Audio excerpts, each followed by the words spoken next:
연세엽피 성형외과 원장 이건창입니다.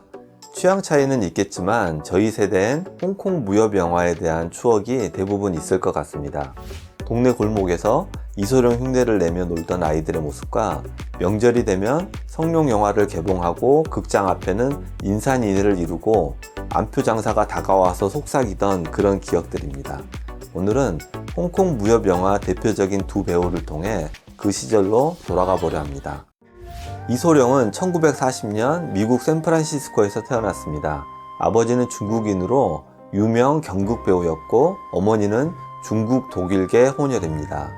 출생 이후 부모의 고향인 홍콩에서 자랐고 어릴 적부터 몸이 매우 허약해 7살에 신체 단련을 위해 태극권을 연마하는 것을 시작으로 무술에 입문하게 됐습니다. 성룡은 1954년 4월 7일 홍콩에서 태어납니다. 성룡은 소학교 1학년 때 장난을 많이 친다는 이유로 퇴학당합니다.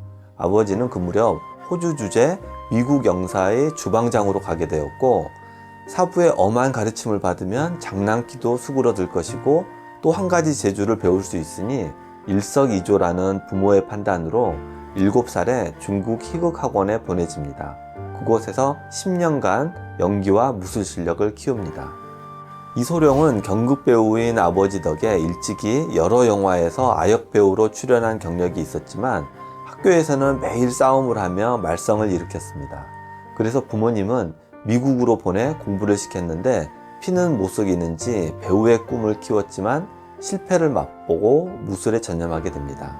성룡은 희극학교를 졸업한 1971년 겨우 17살 나이에 영화의 주연으로 출연하게 되지만 만들고 2년이나 개봉도 못한 수준 이하의 작품이었죠. 이소룡은 당시 홍콩, 대만, 일본 등에서 왕후 주연의 무협영화 용호2가 대성공을 거두는 것을 보고 홍콩으로 돌아와 우여곡절 끝에 1972년 당산대영을 찍습니다. 결과는 엄청난 흥행 기록을 세우고 스타의 반열에 오르죠. 전설의 시작입니다. 당산대영은 이소룡이 본격적으로 주연을 맡은 첫 영화이자 본인이 직접 창시한 무술 절권도를 선보인 첫 영화입니다.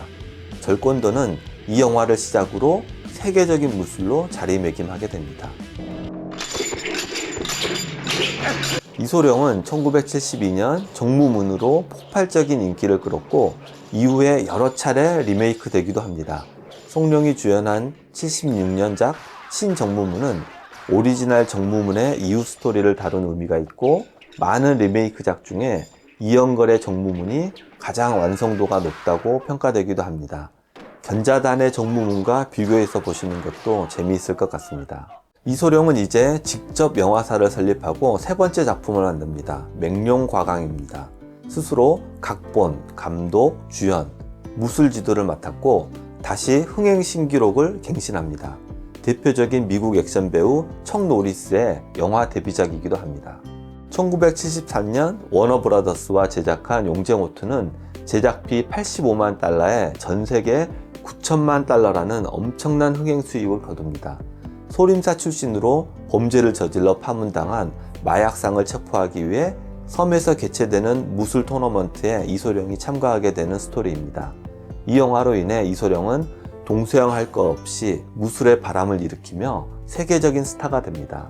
성룡은 용쟁호투의 스턴트맨으로 참여해 이소룡의 실수로 너무 세게 맞는 바람에 부상을 입자 이소룡이 사과의 의미로 조연이라도 성룡을 꼭 다음 영화에 출연시켜주겠다고 약속까지 했을 정도로 성룡은 뛰어난 실력을 지닌 스턴트맨으로 유명해지게 됩니다. 그러나 용쟁호투를 완성한 직후에 이소룡은 사망하고 말았습니다. 이소룡은 용쟁호투 촬영을 마무리하고 몇 개월 후 개봉을 6일 앞둔 1973년 7월 20일 그의 애인이라고 소문이 파다했던 여배우 정패의 집의 침대 위에서 33세의 젊은 나이로 사망합니다.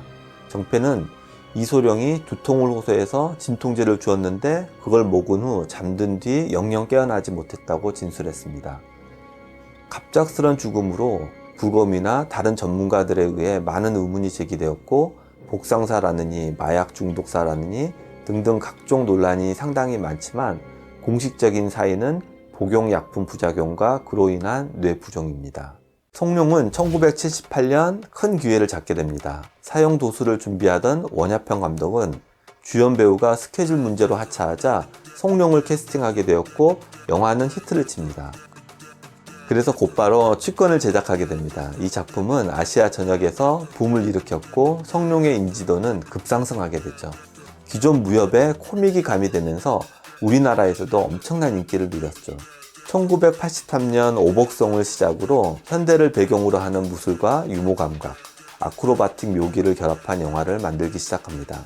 프로젝트 A, 쾌찬차, 복성고조, 폴리스 스토리, 용용호재 등 작품이 연이어 흥행하죠. 헐리우드에도 진출해 세계적으로 인지도를 넓힙니다. 하지만 항상 과격한 스턴트와 액션을 선보였기 때문에 수많은 영화를 촬영하면서 온몸에 부상을 입지 않은 곳이 없고 몇 번은 사경을 헤매기도 했다고 하죠. 이런 그의 열정과 도전은 2016년 미국 아카데미 평생공로상을 수상한 첫 번째 중국인으로 인정됩니다. I still can't believe I'm standing here. It's a dream. 이소룡, 성룡 이 두 배우 모두 영화 외적으로 여러 논란이 있는 것도 사실입니다. 하지만 한때 홍콩 영화계를 이끌었고 아시아인의 한계를 이겨내고 세계 영화, 문화계에 큰 영향을 주며 한 축이 되었습니다. 특히 저희 세대에서는 한 번쯤 이소룡과 송룡의 무술 동작을 흉내내보던 즐거운 추억이 있으실 거라고 생각됩니다. 다음에 또 홍콩 무협 영화 2편으로 찾아뵙겠습니다. 감사합니다.